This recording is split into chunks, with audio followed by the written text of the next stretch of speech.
What's good, fam? It's your boy Gels, and I'm back with another video. In this video, we're gonna talk about exporting a song in Studio One. Let's go.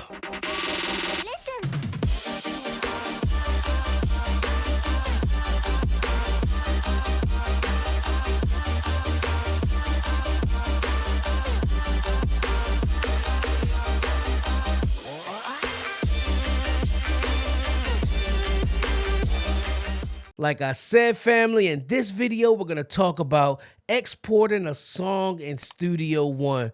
It's very, very simple, but it's very, very important to export the song the correct way. Let's go. All right, family. So right now, I'm going to show you how to export a song out of Studio One. You just finished the recording, you want to take it to the car, email it to some people, let them hear it, or you just finished a mix, you want to send it off to mastering. This is how you're going to export that song. Me personally, the first thing I like to do, I'll just run through the song, listen to it, just to make sure it sounds exactly how I last remember it. Then I'll pull up my mix window, and I'll just make sure all the plugins that I want activated are active, and all of my faders are up the right way and stuff like that. Because a couple times, man, I've hit something on my fader port or something like that and didn't really realize it until I bounced out the mix and went to go listen to it, and I realized my lead vocals are all the way down or something like that. Anything can happen when you're dealing with a computer, so I just like to verify that everything is running smoothly before I go to export my song. And then, like I said, I like to just look and just make sure all of the tracks are active. Whatever I have muted is meant to be muted, stuff like that. Make sure everything is good to go. Next, when it comes to Studio One, when you go to export, it will export at your song's length.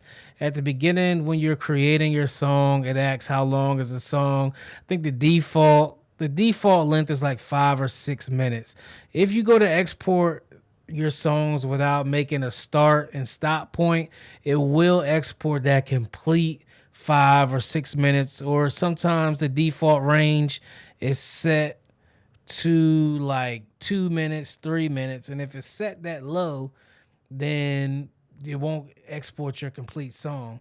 So the first thing that I like to do is I'll check the song here, and then I'll make a start and end point. So what you can do here is go up here to global track visibility, click that, and then hit marker. You see I now have a start marker here at the beginning of the song. The song here starts at the beginning, but then there's no end marker. So if you don't see the end marker in picture, just simply scroll over until you see the end marker, and then just slide it to where you want to go. But be careful, also, that's where knowing your song is very important. So this song here, it ends with the beat fading out, so there isn't any reverb or delay or anything like that. So I'm perfectly fine with ending this song directly at the end of the beat. But if this song did end with some reverb, delay, stuff like that, it's good to play the end of the song, because yeah, the song may end here, but the reverb and delay at the end may stop here. So you definitely don't want to cut those effects off at the end. You want to keep those in the song. So just slide this end marker out a little bit. I'm telling you, man, this end marker is a powerful tool and very, very important when you're exporting your song. Next, what I like to do, I'll go to File, and then I'll save that. I'll save everything I just did, so now I know all my faders are right. My start and end point is right. Everything is right. The song is ready to roll. So next, I'll go to Song, and then I'll hit Export Mixdown. When you get to this Export Mixdown, this is what the screen will look like. This is your location, basically your destination of where exactly you want the song to go, and then the file name, the name of the song, and if you want it published or not. I just do not publish, because I don't have a SoundCloud or anything like that hooked up to it. And this is the formats. You have WAV, AIFF, FLAC, MP3, all that kind of good stuff. This is the resolution, 24-bit 8, 16, 24, 32, 64. Then you have your sample rate here, which is 48. So this is your export range. Your export range is either going to be between a loop. You can specify a loop, between song start end marker, between each marker, between selected markers, overlap, and this is the actual duration, because I have between song start and end marker, which is 2 minutes and 55 seconds.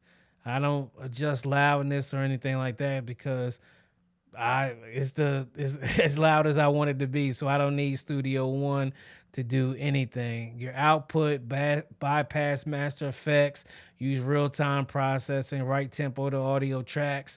Any of these that you want, just make sure you select them before you make your final decision.